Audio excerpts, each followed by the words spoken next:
আর এবার করছে এসআইআর। এত মানুষের মৃত্যু, এখনো পর্যন্ত 58 থেকে 60 জন মানুষ মারা গেছে।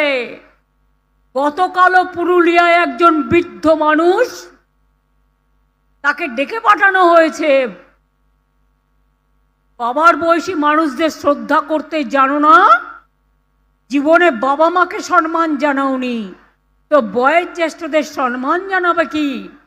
আজকে 60 বছরের লোককে ডেকে পাঠাচ্ছ, 70 বছরের লোককে ডেকে পাঠাচ্ছ, 75 বছরের লোককে ডেকে পাঠাচ্ছ, 80 বছরের লোককে ডেকে পাঠাচ্ছ, 96 বছরের লোককে ডেকে পাঠাচ্ছ। লজ্জা করে না? এবার বুঝুন অর্ধশিক্ষিতের দল। ওই দুঃশাসন বাবু করিয়েছেন, তাকে উত্তর দিতে হবে বাংলা ভদ্র বলে। আজকে আপনি তালকুটিরে লুকিয়ে আছেন। মনে রাখবেন, আমাদের যদি ইচ্ছে থাকতো, আমরা যদি অসৌজন্যতা করতাম, আপনাকে এক পা বেরোতে দিতাম না।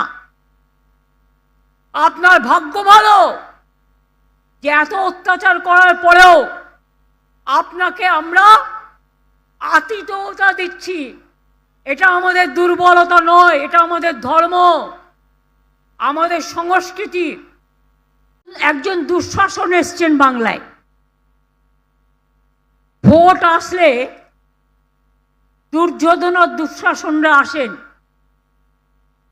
ওদের চোখে দেখবেন, দু চোখে দেখলেই আতঙ্ক হবে, এই বুঝি কিছু ক্ষতি করতে এলো রে, এলো রে, এলো রে, এলো রে।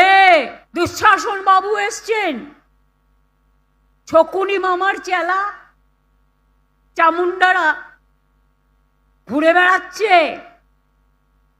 আর বলে বেড়াচ্ছে বাংলায় নাকি 1.5 কোটি লোকের নাম বাদ যাবে। কেন?